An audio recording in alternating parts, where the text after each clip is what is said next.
and moves were made. Hands were shook, money exchanged hands, possibly drugs. But it was all good. It was all in the name of fantasy football. Ladies and gentlemen, welcome to the Dynasty. Like I said, we all see things differently. Put it on his shirt. I just drank what tasted like a root beer, but now I'm feeling kind of tipsy. We're good like that. Ride that unicorn, my friend. I was really going to do an awful Mexican accent, and I realized how mad I'd be at someone else for doing that. So, hi. We all are very intrigued and very interested in what will happen this year.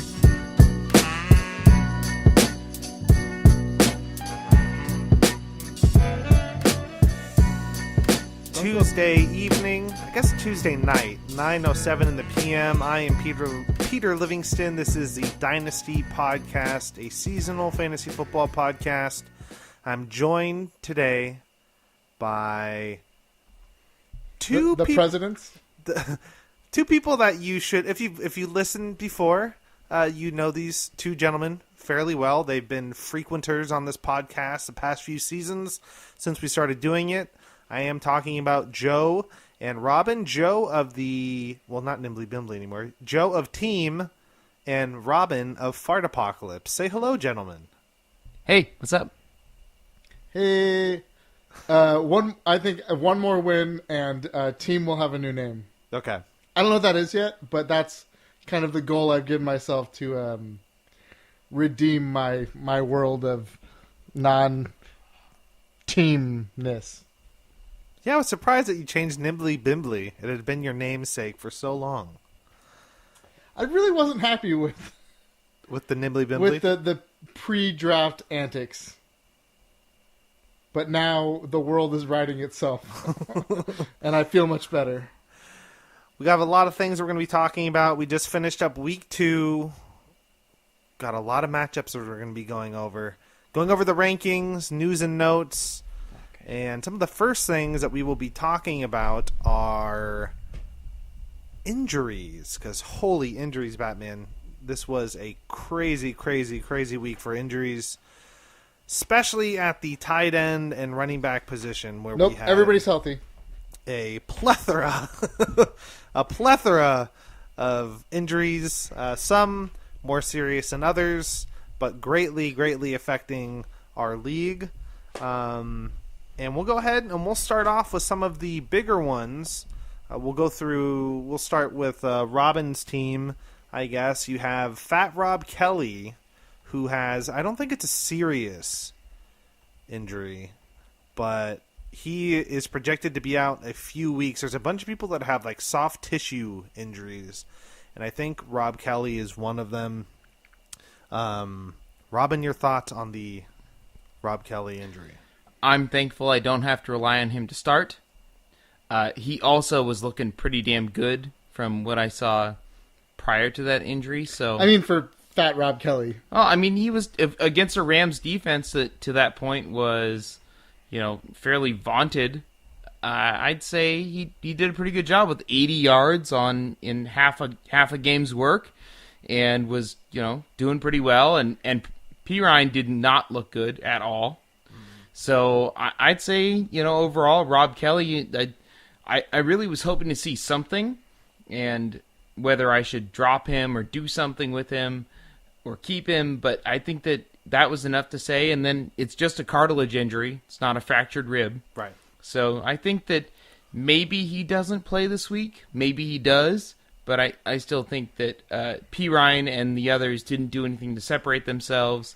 Well, I mean, Chris Thompson's a G. Yeah. But he's a change of pace. But he's a change of pace, and even their coach came out saying, they're going to limit his work. Yeah. So. And I apologize to everyone in advance. So Robin and I do a different podcast, and I'm very used to cutting him off and talking over him all the time. And I'm going to work very hard to not do as much of that during this podcast. It'd be super sweet if you could do that in our regular one, too. I think that's kind of our jam in the other one. Like, I feel like that's just kind of the deal. So Robin's like, sorry. All right. Well, I guess I'll take this one alone. Maybe if we shared a mic again, it would work. I was going to say, like we're doing now. These two gentlemen are sharing That's a mic. Listen, we own these mics purely so I don't have to do that. There might be blood today, is all I'm saying. Yeah.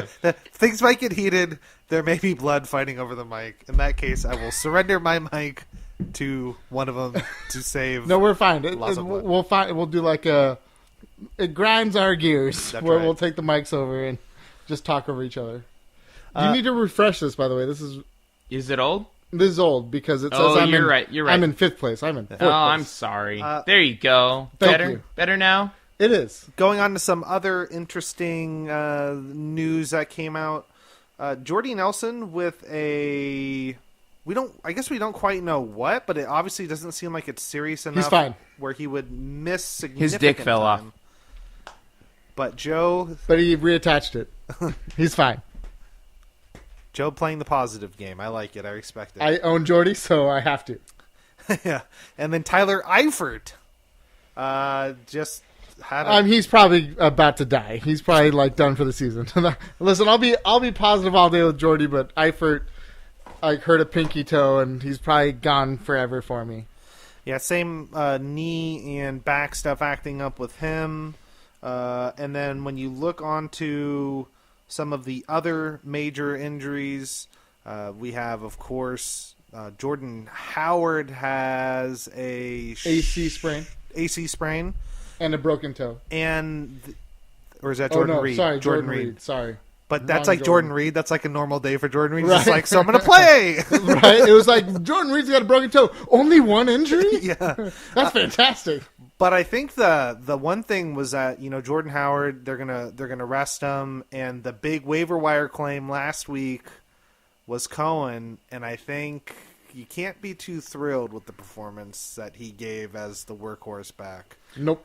I just think that's that whole offense in general. Yeah. I mean, even Jordan Howard has been. I mean, if you were to have spent your first round pick on Jordan Howard and not have kept him like Tim did, that's a massive disappointment. Big blow. First round is a standard first round is bad news in a lot of those spots. Yeah. So I think a lot of it is just the Bears being a dumpster fire. Same with Arizona. Right? And I feel like and this is me being a total homer, this is just me growing up having the positive kind words. The only running back that can fight through no passing game and be a legit running back is Frank Gore. That's right. I don't know about that. I'm pretty sure it's David Johnson, but Carson Palmer was good once. You're looking at what he is right now without David Johnson. I'm not going to lie. We'll get into the breakdown of this past week, but I was really sad when Yahoo sent out the recap, and it was like Elliott's top performers, and it's just probably hungover Carson Palmer sitting there for his mugshot. There wasn't a recap last week, was there? I didn't get one last week. I really was waiting for it. I didn't get the one. Yahoo one? Yeah. I think they went out. I didn't get one. Other tight ends. I blame Brienne. We touched on Jordan Reed, and it's kind of who knows? He's always injured, and he's always playing injured. But then when you look at Matt Keezer's team, the two tight end strategy of Rob Gronkowski, Jimmy Graham, also both injured. Gronkowski was some type of groin injury. We don't know the severity, and since he's with the Patriots, we probably will never know. Totally. He might be out both. I think his groin got pulled too much during the week prior. And then, Jimmy Graham, somebody that I think a lot of people in fantasy, off of what he started to do last year, end of last year, and then going into this year, we're hoping for him to really blow up and burst onto the scene. This injury does not help him at all whatsoever. I have an apology to make. I don't think it was purely me, but I was definitely a catalyst. I definitely sent Keezer questioning messages throughout the week of why he would start Martavius over Jimmy Graham. Oh. And he ultimately, I believe, made that decision on his own. But that was I helped push it, and it wasn't a great decision. Not so much. But would it have made a difference? I So don't believe so. 15.8 versus So 15.1. 0.1. Oh man. 15.7. Oh god, it totally would have. Nope. Oh, yeah, that would have been the win. Oh, no. No, he still would have been short. No, he would have been short. Would have been short. 15.7, 17. Oh, just Yeah. barely. Yeah. By like 0.04. So we got 102.74 plus 15 point. 7, I believe. Oops. No, I don't want to print that. So let's see. 15.7. Oh, 15.8. No, 7, because Graham got 0.1. Yeah, 15.7. So 118.44. Yeah, 0.04. No, 0.44. So Right, but he would have lost he by would have lost by 0.04. 0.04. Oh, so I So it wouldn't have would've felt been- as bad. I don't feel as bad now. Other news, Randall Cobb also hurt. Cobbing it up. Doing his Randall Cobb thing. It's The okay. best part was he looked really good before he got hurt, like Yeah. Randall Cobb does. You know, there's always Devontae Adams to, Jordy's going to be back. Yeah, okay. And then, like I said, we mentioned Jordan Reed doing his thing per usual. Always hurt, always a foot, always a something. And then we touched on Howard. David Johnson we went over last week. And then I think I'm the only one. No, Terrence West. Terrence West also has soft tissue damage in his knee, and they think he might be sidelined or get minimal reps over the next few weeks as he heals. So, pretty volatile first 2 weeks of fantasy football. I don't know. Did you want to say anything about Thomas Rawls? He's always got something going on, though. Well, he's not on the injury report. No. I think with Rawls, Carson looked good, but I'm not ready to sell yet. I think it's worth another week or so, purely just because I own him so with such a late pick. There's no reason to jump ship. Right. I agree. I mean, the Seahawks could have been just kind of trying to work him in. Yep. Coming back Yep. from an injury and, knowing that they have Carson there who's done well. And we could totally see Rawls be dominant this week. And we watched that game, and the holes that got open for Carson were nothing close to the holes that got open for Rawls. Exactly. He didn't get holes. His first carry, actually, he probably had a hole and tripped himself behind the line of scrimmage. But aside from that, he was wrapped up behind the line of scrimmage. So, and full disclosure, I really wanted to pick up Carson several times, so I believe in that guy, but I also think that they want to give Rawls the chance first, and that maybe they were just easing him in. yeah.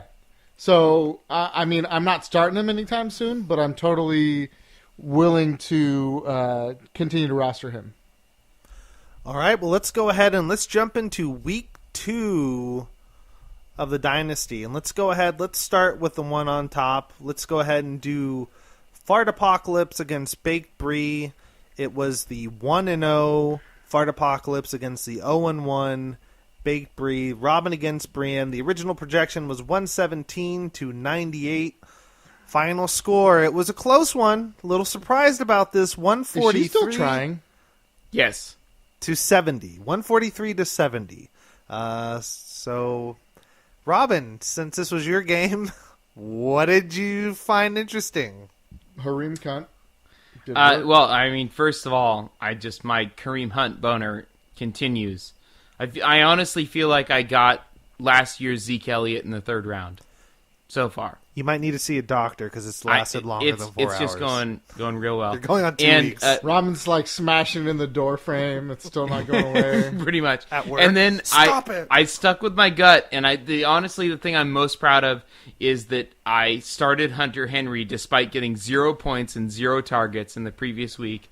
I still was like, you know what? I think he's part of this offense and can do something against Miami.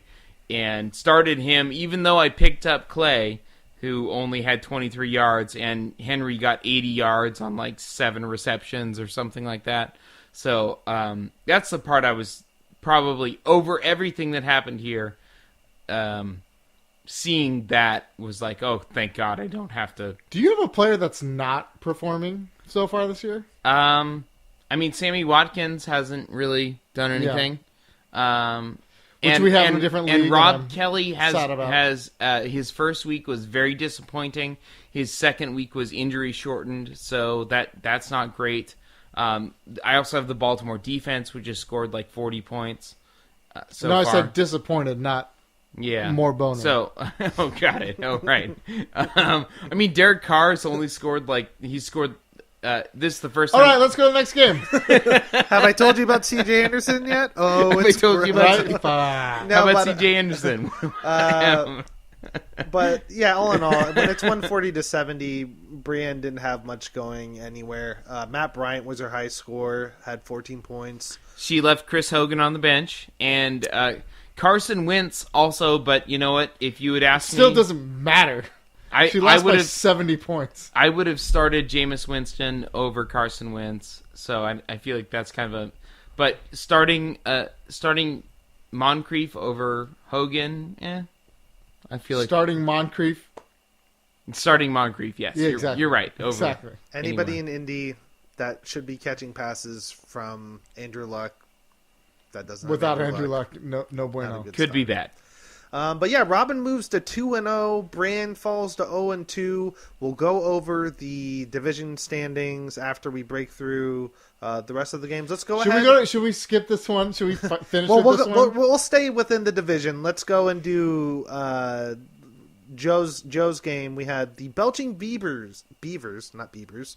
The Belching Beavers. You know, that'd be kind of funny if it was the Belching That might have Beavers. to happen. against Team. So Marcos against Joe. The 0-1 Belching Beavers against the 1-0 teams.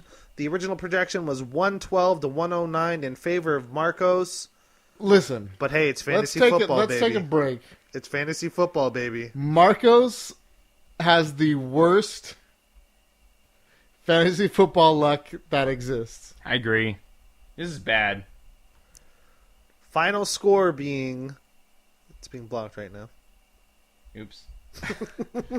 66.2 for Marcos to my 107.32. So Joe only 2 under projection, so pretty And that's with solidly- 0 from Jordy. Right, 0 from Jordy Nelson. And then Marcos grossly underperformed by 46 points. So it was just one of those weeks where no touchdowns for Marcos from any of his skill positions, outside of Leonard Fournette, who got him with 12 points. But everybody else, Brandon Cooks, T.Y. Hilton, Doug Baldwin, which was kind of surprising that Doug Baldwin only got 44 yards against San Francisco, but San Francisco D did very well. So this is a top 10 yards defense right now. Yeah, they're doing really, really good. I'm happy And to see that. that's without Reuben Foster. Yeah. But Joe, go ahead, break down what you liked from your team in week 2. Like I was telling Robin this before we started the podcast. I have hope, but also sadness in the amazingness that is currently the Denver offense. I think it's real.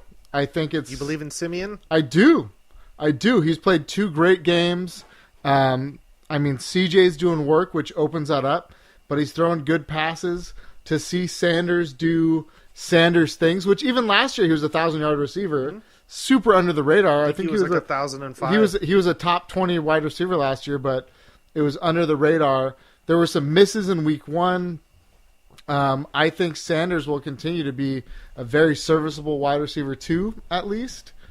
But really, I think what I'm the happiest about are Hyde and Gurley. Gurley looked like the Gurley I drafted in 2015. He was running well. He was making good cuts. He was making big, explosive moves.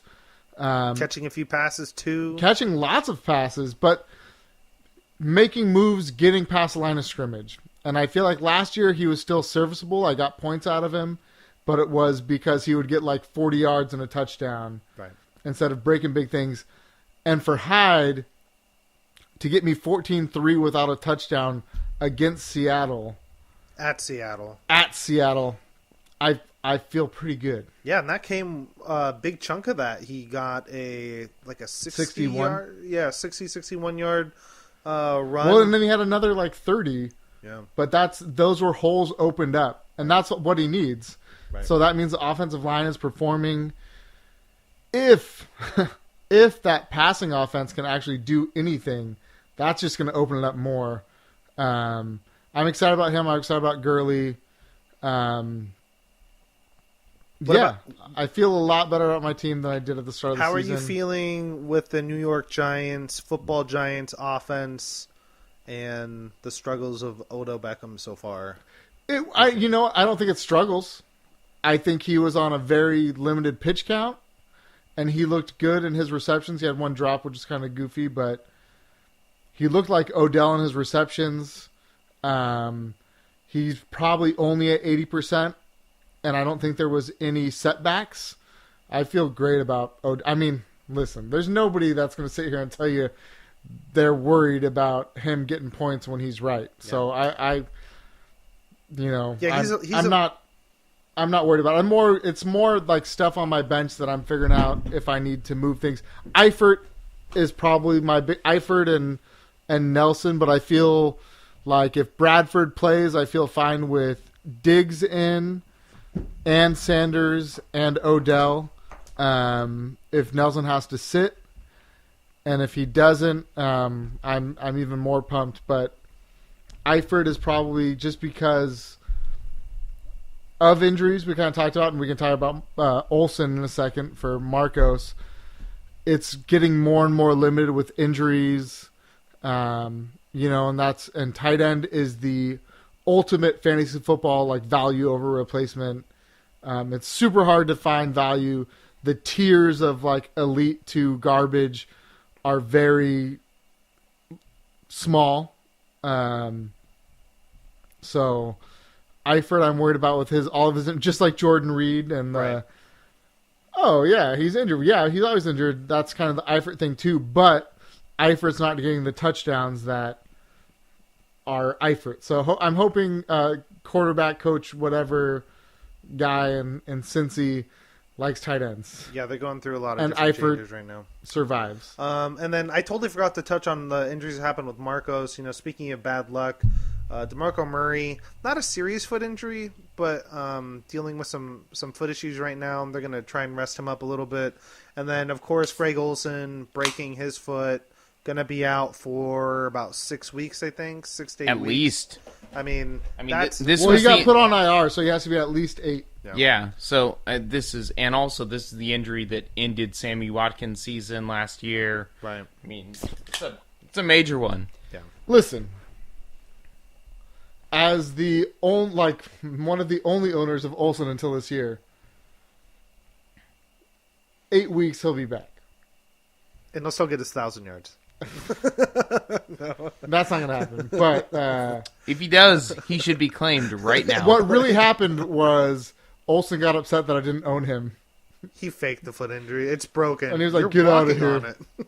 No, it's broken. Olsen led me to both my championships. But yeah, so I might just roster him just if he gets dropped. Just lucky to be charm. Yep. Just in solidarity. Yep. Just to sit on my bench and be like, "I got you, Greg. I'll get you another trophy." So Joe goes to 2-0 in the season. Marcos goes to 0-2 to start the year. The most unlucky 0-2 with a stacked roster. Is it more brutal than? We'll get to somebody else who's 0-2 in a few minutes, but I agree. Marcos' 0-2 is also pretty brutal. All right, so let's go ahead. Let's move on down. We can go ahead. Let's rip. Let's go. Let's rip the Band-Aid off. Let's go to Fighting Sponges against Nate Silver Sith. No, let's just knock out the garbage bowl. Let's just get Sparty Party, a team with no name. Let's just be done. Let's spend a minute. All right. We'll go through. We'll go through. All their players are garbage. Okay, let's go to the next one. But this was essentially to help set up who would get the number 1 overall pick next year. It was Scott against Pat, the Battle of the Youpers, Sparty Party versus a team has no name, 0-1 versus 0-1. Somebody's O had to go, and not the good Somebody was going to get a win. You were rolling that so clean and then just got goofy. And nobody wanted to get that win. But the original projections was 85-90 in favor of Pat. Final score was 80-50, smoking points. Pat takes down Scott in the Battle of the Youpers. Does anybody want to touch this one? No, it's all bad. All right, let's go next one. I mean, Hearns had 14 points on Pat's bench. That's kind of sweet. That's gross. Carson had 10 points on Pat's bench. I mean, Pat's got some pieces. He could be a little bit of a thorn. No. Going forward. No. Cam Newton, he puts in Hearns. Maybe Zay Jones starts to emerge. Chris Carson becomes the dominant back in Seattle. There's a path to a decent... With an awful offensive line. Yeah, okay. Well, that too. But there's still a path to a decent team here. Delaney Walker, I mean, that's a solid... That is. Delaney Walker's legit. Solid tight Delaney end. Galladay could be amazing, even though he got 88 yards in this last one. But listen, these young gentlemen know what's happening. In, let's say, 3 weeks, the non-super late round keeper pieces of these teams, aside from them, how much of these teams are intact? Well, I mean, most of the ones I just talked about are pieces you wouldn't trade. So, because they're undrafted. With tight end garbage, though, like someone so could Delaney put in Walker some money for Delaney. gets traded, for Yep. sure. And then Doug Martin comes back, so Jaquiz means nothing. Jaquiz means nothing, of course. Yeah. Abdullah probably gets hurt in another 2 weeks. Yeah. And Scott doesn't have anything that is, Yeah. Scott's making a strong effort to get the best number one. Scott knows what he's doing. Let's put it that way. Scott knows. He should have started John Ross. That really would have been the icing. So, on and the I mean, Cam Newton, at this pace, needs to be dropped. I mean, that's 12 points this week, and I don't know how many, 14 the last week. It's time to drop Cam Newton. Yeah, but he's gonna. Well, listen. You got one more week. He's going to New Orleans. Yeah, There's a very good chance for a big game. but I mean, And then it's bad news after that. I mean, there's a decent chance that San Francisco's defense is good and Buffalo's defense is good, and we'll see what happens. But then he goes to New England, and then he goes to Detroit, which hasn't been shabby, Nope. and then Philly, which has been extremely good, Hey, Chicago, though. and then Chicago. Who's Chicago? Hey, In who's week 7. Chicago? So maybe week 7, Cam has a good game. The Bears in 85. So I don't know, but man, that's rough. Keep hanging on, Chicago. It'll get better. No, I it don't won't. know. No, it won't. Why? Don't give false hope. So, like we were saying, Scott falls to 0-2, and then Pat goes to 1-1. Let's get to the medal. One of the probably one of the bigger matchups that we had this week. Matt Keyser against Matt Hughes. It was the braggadocious 1-1 against the Golden Tate Warriors. The original projection was 122 to 116, essentially 117. In favor of Matt Keyser, braggadocious 1-1. The final score was 118 to 102. Matt Hughes taking His team is stupid. taking down Matt Keyser to go to 2-0. Matt Keyser's 1-1. Never mind. I thought he was 0-2, so I take that back. That was not the surprise. He 0-2. could have very well been. I Pat it in had my stuff mind. on the bench that would have won the game. I had it in my mind that he lost because he had like 60 points last week. But breaking down this one, I mean, the ones that stand out to me are obviously Tom Brady. Anytime you get pissed off Tom Brady, you're going to get a good game. And I think 447 passing yards and 3 touchdowns is a good game. Well, I think there's a bigger piece we need to emphasize. 9 rushing yards from Tom Brady. Yeah, got him that extra point. That got him over 30. So Tom Brady knew what he was doing. He's like, somebody out there has me on their fantasy team. They need these 30 points. Right, and I'm sure he got had it. victory kneels at the end, too. So, like, it could have been more points. And then the other 2 big ones, obviously, are Devontae Freeman, who had a monster game against Green Bay with 22 points. And then Ty Montgomery with I miss you, Ty Montgomery. 23 points. Also, that pretty much made up the bulk of Matt's scoring. Everybody else, fairly solid. You know Cooper. who else is, like, very droppable in my mind, and I don't think he'll do it yet. Lamar Miller's going nowhere. Yeah, that's a tough one. I think that's one of those players. He did hit exactly his projection. Exactly, and that's because he lost 2 yards like on his last rush. But he was definitely like 8.9, and then lost 2 yards and went to his projection. I definitely think he's one of those guys where you're gonna wait and see how Deshaun develops, and if it looks like it's not getting much better, then he's probably not going to do much better than his projected total every week. And if you're looking for a little bit more, I think the bigger piece too is Deontay Foreman starting to get some touches. Looked better than him though. Right. He had explosive plays, like he was breaking tackles and doing work, like he was a young buck. And Lamar Miller just looks second. He's looked second in the mud since last season. He just had the carries to make it worth rostering. Spoiler alert on Joe's waiver claim. Although this won't come out till after. But Joe is claiming Deontay Foreman. I am not claiming anyone. Yet. No, I'm not going to claim anyone, but I farted. It's going to smell. I'm sorry.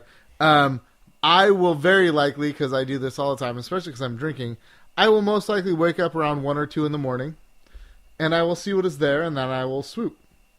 Matt Keiser got a pretty decent performance out of Drew Brees, monster game out of Gronk, and then of course Melvin Gordon doing his thing, and Le'Veon Bell, second consecutive week of meh. Not Le'Veon Belling it. And then as we touched on earlier, the Martavis Bryant, 15.8 points would have brought him within 0.04 points of the elusive tie. So brutal. Very brutal. Mm-hmm. It's almost better that you didn't start him then, because I know. I agree. I know the feeling of losing. Was there another one though that he could have swapped out? So Jimmy Graham, obviously, that's not, and that's so, and Graham wasn't his flex, so he could could have had flexed Sproles, but you wouldn't have done that. He could have flexed Sproles. Yeah. So he could have. No, he would have flexed Bryant. So that's the only one you would have changed. Got it. There's no way you'd ever put Sproles over Gordon. No, yeah, you're right. Or Bell. So he basically had no chance with an optimal lineup. Nope. It's better this way, though. Believe me. But Matt Hughes goes to 2-0. Matt Keiser falls to 1-1. And then we'll finish up the last division, and then we'll go over the overall rankings. So let's go ahead and let's do that Fighting Sponges Nate Silver Siths game. That looked like it was an interesting one. All right, so Elliot, Nate Silver Sith was 1-0 going into this one. Nice. Time out. Is that your first loss to Elliot? Since I think like the first year when he like made it to the finals or something like that. I was 0-1. Projections 115 to 98, or essentially 116 to 99. I was favored over Elliot. The final score 102.43 to 102.32 in favor of Elliot. Nate Silver Siths 1-1. Let's just remember, stat corrections are on Thursday. If anything, they'll give Elliot like another point. Right. Well, at least you'd feel that. I would actually feel better I would too. that way than the other way. I would too. When I lost to Joe because of a stat correction, I remember that. It actually occurred on a Monday night, so I don't know what the fuck Joe's talking about. So that was just like meant to be. It wasn't a stat correction. It was just it like, was not meant to be. No doy. And also, I dare you to go to that game and find the sack. The elusive Phantom sack. Find that sack. I already found it. Find that motherfucking sack. I already found it. It was cool. But this just was not. You know, I did find it. I actually did find it. The quarterback ran out of bounds behind the line of scrimmage. That was the sack. That's what you're hoping happened, but No, in actuality, nothing happened. His knee touched. He tried to slide out and was touched down. But breaking this one down, Mike Crabtree, the 3 touchdowns on 80 receiving yards was really what put this one over for Elliott. Yeah, crabs pooped on your chest for sure. We talked last week when we did our preview. I was saying, after Cooper dropped 3 straight touchdown passes in the red zone the week before, I was like, they're probably going to go back to Crabtree. I own Crabtree in another league, and I was like, why do you keep not throwing to Krabs? He catches everything Exactly. And I was like, after he had 2, I was like, they won't give it to him a third time. They'll give it to somebody else. Hence why I had Cook in my tight end spot, because like, they're going to be in the red zone a lot. He's got to get one of them. Nope, he didn't. And I feel like 2 of the 3 were like third down desperation. Like they tried other options each time. And they're like, all right, fine. Just throw fine, it. Crabtree. Throw it till Here's reliable. your touchdown. Now shut up.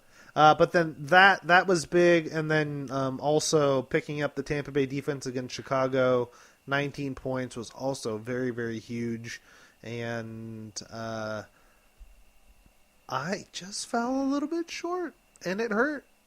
Now, Luckily, I woke up this morning now and let's felt a scroll little down. bit better. Is there a move you could have made on the bench? Anything, probably. Well, let me see. I could have started. Lock it over Pryor, but you wouldn't do that. No. Yeah, lock it over Pryor, but no one would ever do that. Yeah. Macklin over Pryor, I wouldn't do that either. Yeah, so it was a tough one. I mean, the other argument was Elliott could have started Thompson to get him, 23 more points. No, that's not what we're looking at, Pete.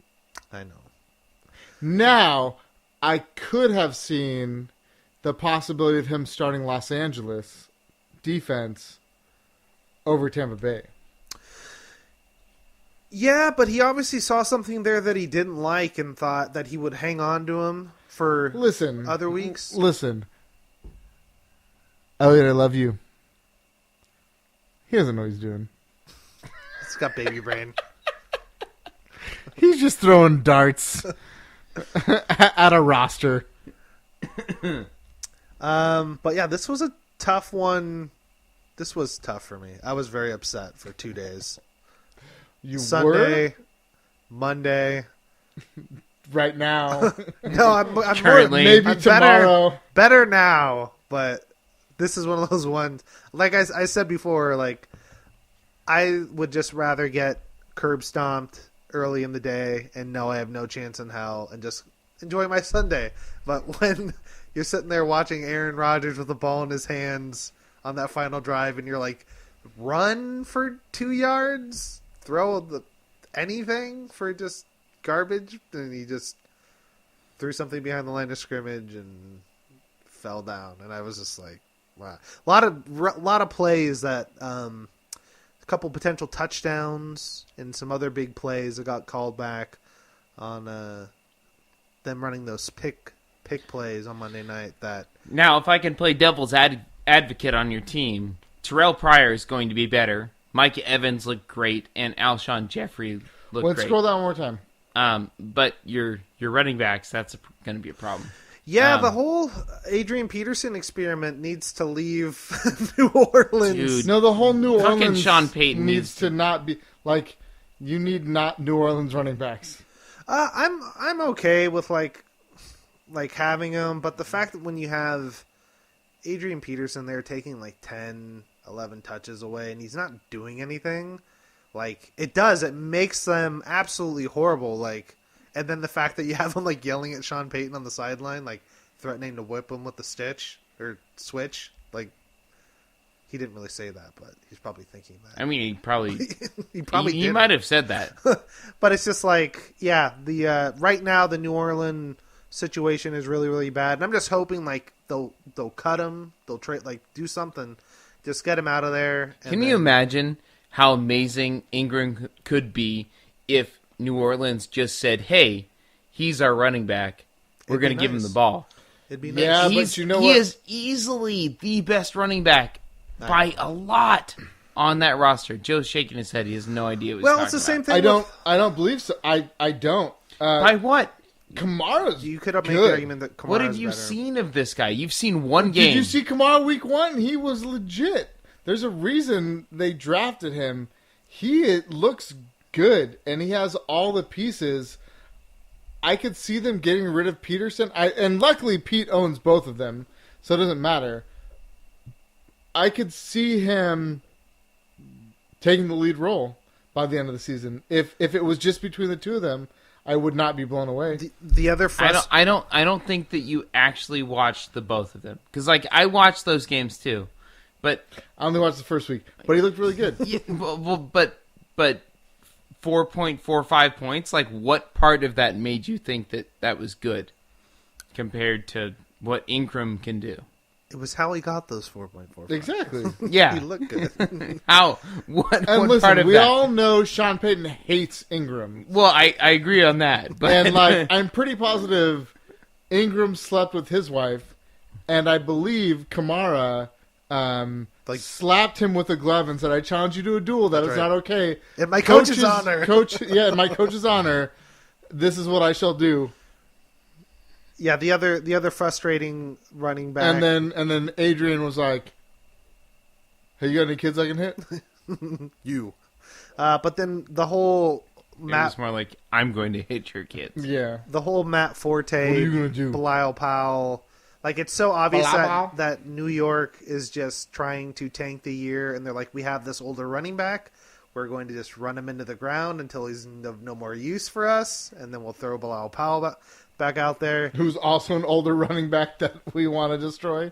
And it's just, like, really frustrating to watch Matt Forte, who everybody's saying, like, Bilal Powell, he's like an all-pro, like, type running back. He's going to be great. And then they're like, but Matt Forte, let's give him 35 touches a game. Man, I was going to offer you so many things for Powell, and I'm really happy I didn't. He's definitely one of those guys where I have him, just got to hold on to him for the future. But this was a really tough Well, week he's for me. like 29 too. Like, he's not. I think he's young. I think he's 28 or 27, something like that. Sorry, I was off my. But he doesn't have a lot of 7 months. mileage. He was always a backup. But let's go ahead. Let's break down the standings, shall we? Well, no, we got still one have more another match. match. Oh, my bad. Sorry. We have the Teabaggers versus Yo Soy Fiesta. The 1-0 Teabaggers against the 1-0 Yo Soy Fiesta. Tahir versus Tim. The original projection was 1-0. Oh, it's closer than I thought. 109 to 104. The original projection. The final being 88-71. Tahir beats Tim. And Tim goes to 1-1. Tahir goes to 2-0. And the things that stood out to me, I think the big one was This matchup was one big dumpster fire. I couldn't believe the Dallas Denver game. Just because it was like Simeon looked like a freaking all-pro stud quarterback, and then Ezekiel Elliott through like the first 3 quarters had 5 touches. It was just like, what happened that game? Like, what in their game plan was like, you know what we need to do is not give Ezekiel Elliott the ball. Like, I couldn't believe that. And You know what really tricked these guys? If Zeke Elliott only got 14 reception yards and 8 rush yards, that'll get him. I mean, the Denver defense is good, but I mean, we've seen this offensive line manhandle some of the best defense. Like, I think the big problem is that Denver's defense is still good, Right. and their offense is now also good, yeah, and that really has been catching teams by surprise so far. They're now not only is this dominant defense on the field, but the offense is keeping their offense off the field, and I think that's part of it. right. I think that's what you saw. And I think, you know, their defense definitely got exposed. We're not exactly breaking down that game, but you saw that Denver exposed the defense for the Cowboys, which people were really hamming up this year. But I think a lot of that last year was the fact that they just controlled the ball like hell. But Kelsey, monster game for Tahir. Marshawn Lynch got his touchdown. I kind of thought he'd do a little bit more in that game against the Jets, but it was Mike Crabtree's day. But all in all, I think. I mean, the main thing is, you know, sometimes shitheads just need to regress to the mean. Well, I guess you have former shithead against shithead. I It was a mean, shithead battle. I think there's like an eternal shithead and then a current shithead. You can't be mad at him because he essentially got you your first title by trading you Jordy and Aaron Rodgers for essentially a ham sandwich. That first year when you made your championship run. You can't be too mad at Tim. I have disgusting- plenty of reasoning for it. He made some pretty I have disgusting... plenty of reasoning for it, and I'm fine with my...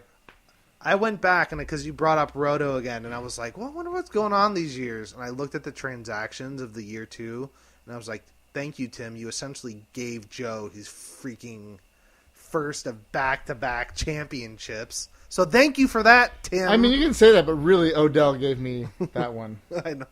I don't know. You got some sick deals on that, I gotta say. But Tim goes to 1-1. Tahir goes to 2-0. Joe, there's nothing wrong with saying, hey, I got over on someone. I got some great traits. I mean, you can say that. Because you did. I was looking at him. I was like, what did you tell Tim to make him make these trades with you? I couldn't believe. I mean, it's probably ham sandwiches. That's probably where ham sandwiches came from. And that was a year where you ended up beating me in the playoffs that year because I looked at the playoff standings and I think you beat me by like 4 points. I mean, I've only lost in playoffs once. That was probably first year? No, last year. Last year. But I was just like, Tim. It brought back all those memories where I was really pissed off at Tim because I felt like I had a shot. understand that. I felt like I had a shot. Thanks, Tim. Hey, fourth place is a place. I've been there many a time. But looking at the bench, you guys want to break down what stands out to you guys in terms of bench play? A lot of points here on both sides. I mean, Snead suspended still looms as a major player on Tahir's team that's out there. And Derrick Henry is with probably Murray down. the biggest thing on both of them. And then Jalen Richard on Tim's team. Yeah, I So- mean, he's legit. You should probably start him next week against Oh, me. absolutely. I mean, they're 100% start Richard against me because he's you're going to playing do Joe. he's going to Okay, do work. I get what's happening. It's 100% worth it. I see. I mean, This is the worst Jedi mind trick ever. I know I should have said nothing. Unbelievably. This is actually my whole my hope. Actually, while we were watching this weekend, I was like, I hope he really. I thinks really he's legit. hope that Jalen Richard He just might poops have on to your chest. actually. He actually might have to with Howard being out. And that might be his best play actually next week. After Joe's little jest there, I think Jalen Richard is better than Marshawn Lynch. That's what everybody's saying. Kind of like with I mean, you can look at a couple different situations, but a lot of people are saying Joe's shaking his head because he doesn't want it to be true. a lot of the people are saying that Jalen Richard is Richard had so many open holes. The same thing that we talked about with Carson versus Rawls. He had open holes to run through. Like, his yards after contact were not fantastic. Fucking Marshawn looked like Marshawn. Oh, he Yep. runs. He was people over. breaking tackles. He was rolling so hard. He makes his holes, Dude, and the reason that Richard had that is because Lynch broke up that offensive line to let that stuff happen. If Lynch gets hurt, Richard's going to do nothing close to that. Well, I agree with you, but I also say this is an elite offense in Oakland, and I don't. It's just like the Tevin Coleman, Devontae Freeman of last year. Like, there's no bad play. I think you play both these guys. And I agree. Play Richard. Good call. Both of you, I concur. Richard, put him in your lineup. No need for Ezekiel Elliott. Howard's probably healthy. Keep him in. Let's do it. Also, Rex Burkhead over Coleman. The funny thing, And you want him to start Taylor Gabriel over who? I guess it doesn't matter. No, you leave him on your bench. I mean, Taylor Gabriel could go in there over. I know, Michael Thomas is overrated. Yeah. No one cares about him or anymore. Hopkins. Sure. Yeah, get rid of one of those guys. I guess the other interesting thing was that you had the J.J. Nelson explosion. That's not surprising. Is he legit? Is he now Yes. an every week starter, Yes. you think?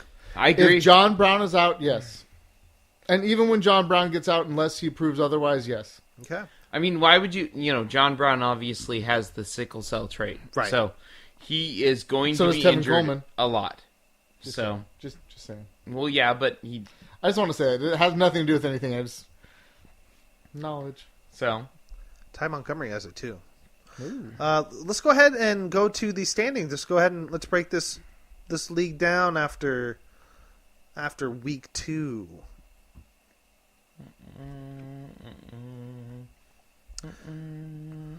All right. So, in first place right now, we have Robin, Fart Apocalypse, 2-0.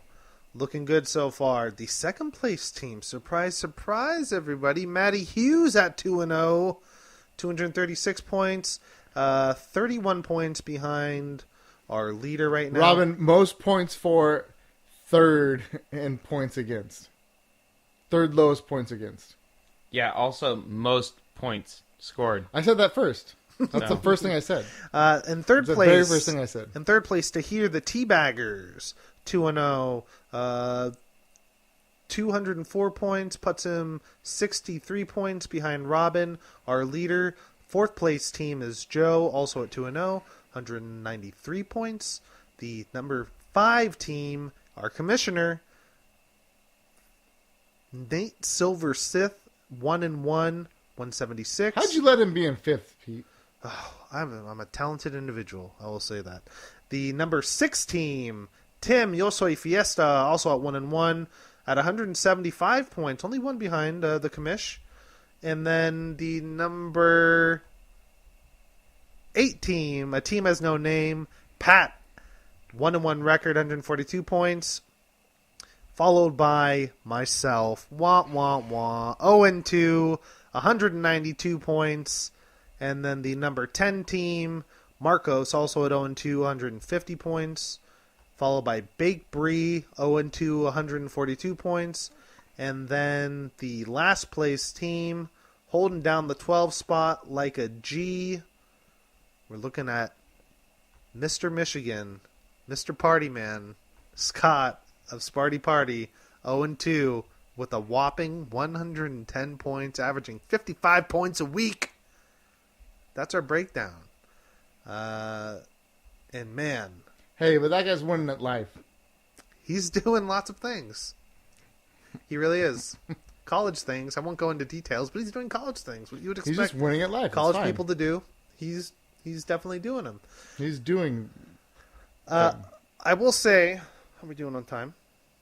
We're doing pretty good. That I was looking at. Oh, Robin, is this a roto? 2-week roto? You're breaking out. Okay. As Robin breaks out the roto that we have so far for the season after week 2, right now at number 1, of course, Robin, 22-0 record against the league. Well, yeah. He's Again, killing roto points. is you play Killing everybody, points. obviously except for yourself, every week, and then you get your record, and that's your roto record. So Robin is undefeated, 22-0. Number 2, the Golden Tate Warriors, 20-2 record with 236 points for, 163 against, followed by It's actually to here. 3. followed by Tahir. Oh, snap. Okay, so, sorry, so what you're looking at is the place on the left side is their actual place in our league. Gotcha. Oh, okay. So gotcha. But what it's sorted by is the roto win percentage, which you see highlighted in yellow. Gotcha. Okay, so I take it back. So even though Tahir is The third ranked team. is the fourth ranked team, And he Roto is the third ranked team in our league currently this year. yes. So the number 3 Roto team is Joe with a 15-7 record, followed by Tahir with a 14-8 record, followed by me with a 13-9 record, and then we have 3 consecutive 500 teams. We have Tim, Nate, and braggadocious Mr. Matt Keyser, all at 11-11. Who's still projected to be like the number 1 team. Yeah, the undefeated thing didn't exactly work out. But then the Belching Beavers, Marco 6-16. Team has no name, 5-17. Baked Brie 4-18. And then hey, Scott 0-22. doing the damn thing. 22. Doing the damn thing. Trying to get that number one spot. I don't know that, I haven't looked back, but I don't know that there's ever been a case where a team went 22-0 and a team went 0-22. Yeah, I think it's the only one that that I'm aware I of. can figure it out tomorrow, but I don't think that's ever happened. Yeah, it'd be really hard for that to happen. I was looking for, not that we're going to break down next week, but I was just like looking over my next shoot. I might start 0-5 this season, and that is not good for me. I'll make it worth your while. Let's talk later.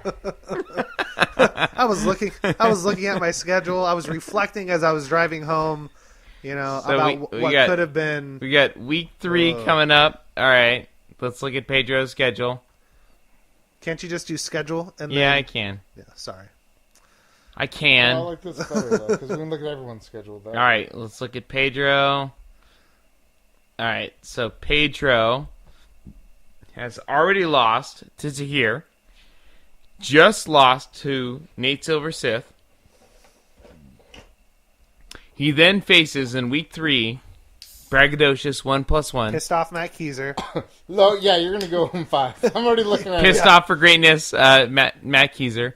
And then Joe, team, who needs to change his team name because We'll see. it's fucking lame. And then the Golden Tate Warriors, Matt Hughes. Yeah. The consistently worst team name chooser ever. I mean, just... Hey, he gets an A for effort because he does try really hard. he tries, but over the years, like the worst possible team names pretty much associated. And then Sparty Party, week 6. So that's your... That's my first one. Unless, Scott... You can still trade me everything and still win that. I mean, week. Don't worry. here's the great thing. Scott wants to lose to you in week 6. Thanks, Scott. He wants to lose. appreciate it. So I appreciate it, buddy. we already And know your that. brother will be done. All right, also by then. Week 7, Yoso Fiesta, he will be fresh off a loss to me. Yeah, he'll already be trading everything by that point. And will have realized that he has nothing left and will trade Doug Martin for Tevin Coleman or something I'm stupid not gonna like lie. I think Oh, that... he already did that. He already did that. that. And then you'll face Tahir, who is going to teabag you in week 8. So yeah, you so far are 1-6. Yeah. 2-6.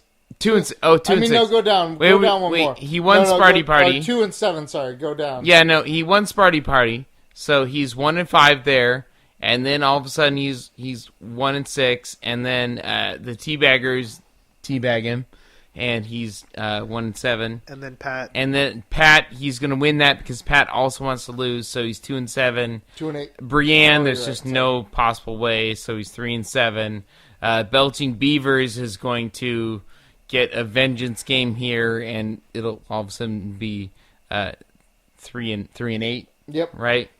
And then I'm going to just absolutely 3-9. massacre you, 3-9. Nate Silver Sith, you're going to get your revenge here and go 4-9. That's not true. His whole team will be sold by then. Yeah, but you're still going to get your revenge Well, game. so will his, actually. They'll And then both you're be going to sold. get your brother revenge game and go 5-9. I don't know, man. Yep, that's how I how it appreciate goes. I appreciate it. Thank you. That's a generous 5-9. But I'm not feeling. Well, it. I mean, you weren't you 12-2? I was, and then things happen. Well, I think we're gonna wrap it up. That was our week 2. Tomorrow we'll break down week 3. We'll look at what should be another fun week in Dynasty Fantasy Football.